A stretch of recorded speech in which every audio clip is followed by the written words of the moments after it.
tudo bem com vocês? A partir de hoje, todas as vezes que eu aparecer por aqui, é porque nós temos conteúdo novo para aprender. Por isso, eu vou dar 3 dicas para vocês. A primeira dica: tenham sempre na mão o livro e o marcador de texto, assim como nós fazemos na escola.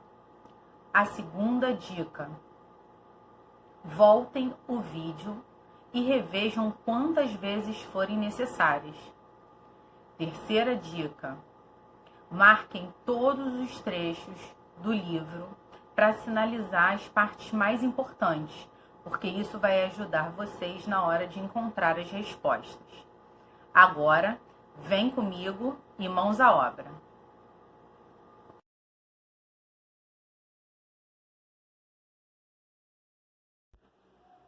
Então, pessoal, nós vimos na unidade anterior como se deu a mudança, da família real portuguesa para o Brasil. E agora nós vamos falar um pouco sobre a chegada da corte portuguesa no Rio de Janeiro, onde eles estabeleceram moradia. Nesse primeiro parágrafo a gente consegue ver que ele conta pra gente que a corte portuguesa, quando chegou no Rio de Janeiro, foi responsável por grandes mudanças, muitas positivas, mas muitas também bem complicadas para os moradores daqui.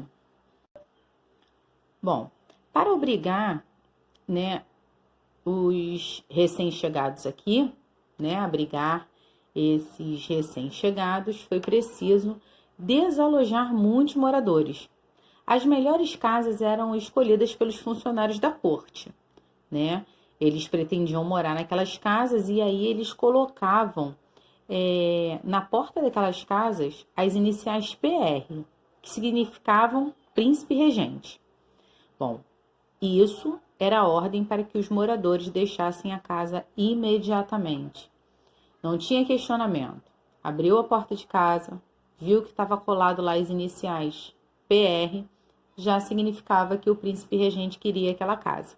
E aí os moradores começaram a apelidar, o povo começou a apelidar aquela sigla PR de ponha-se na rua, ou propriedade roubada, e não príncipe regente como a corte queria que fosse interpretado. Com essa chegada também foram criados diversos espaços e instituições, para a população. Primeiro que aconteceu, como a gente já tinha visto na unidade anterior, foi a abertura dos portos brasileiros, Foi uma mudança muito importante para a colônia, porque possibilitou e facilitou o comércio com outros povos, Com isso, as ruas também foram alargadas, ganharam calçadas, Surgiram em áreas então desocupadas novos bairros. Foram criados também a Biblioteca Real, que hoje é a Biblioteca Nacional, o Museu Real, hoje o Museu Nacional, e o Jardim Botânico. Também foram criadas a Escola de Medicina da Bahia e do Rio de Janeiro, e o Banco do Brasil, a Imprensa Régia e o Teatro Real. Tudo isso para facilitar, já que a família real estava habitando nessa região e era de costume deles terem toda essa facilidade por perto, e o que ainda não existia no Rio de Janeiro. A abertura dos portos, além de facilitar o comércio, também permitiu que muitos estrangeiros conseguissem visitar a mais famosa colônia portuguesa. As pessoas se tornaram curiosas, pois a família real havia se mudado para essa colônia e então queriam visitar para ver como era a realidade, desse local. No ano de 1816, um francês chamado Joaquim Le Breton desembarcou no Brasil com um grupo com diversos artistas, entre eles pintores, escultores e arquitetos, todos franceses. E tinham a intenção de fundar aqui a Escola de Formação Artística. Esse grupo passou a ser chamado de Missão Artística Francesa. Dom João, então, assinou um decreto autorizando a abertura da Escola Real de Ciências, Artes e Ofícios, que 10 anos mais tarde, em 1826, se tornaria a Academia Imperial de Belas Artes.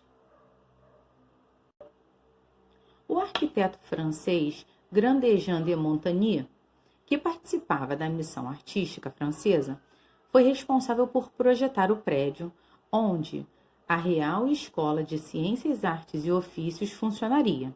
E assim ele o fez.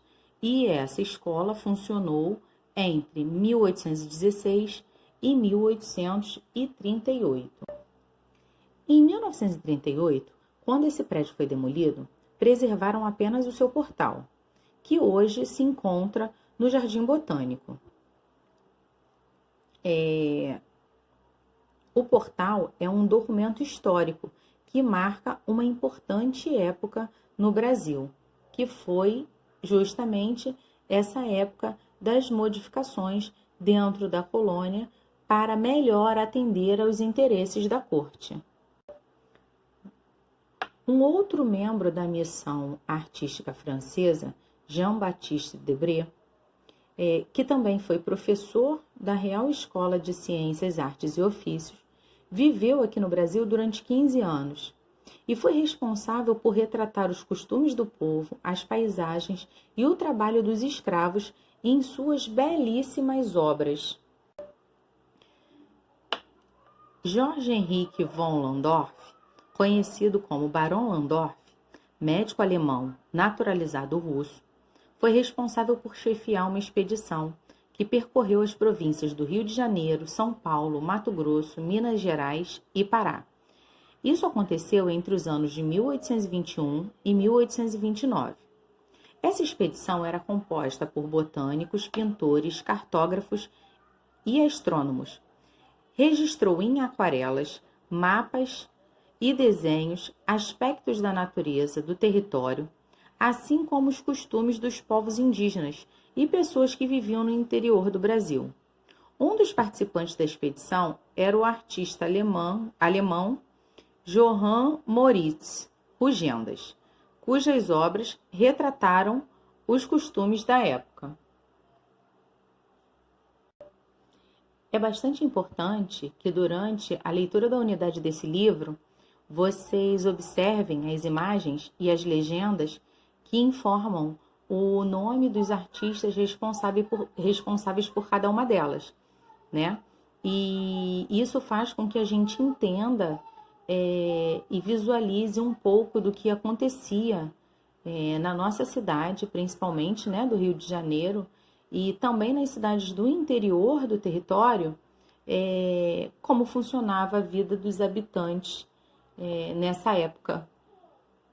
Que vocês tenham a ideia do que aconteceu tanto na cidade quanto nos povoados mais do interior nessa época da chegada dos portugueses aqui no Rio de Janeiro. Então, turma, a nossa aula termina por aqui. Façam as atividades. Logo vocês terão acesso ao gabarito e aí vocês farão a correção junto com os pais de vocês. Beijinhos. Até a nossa próxima aula e tchau, tchau!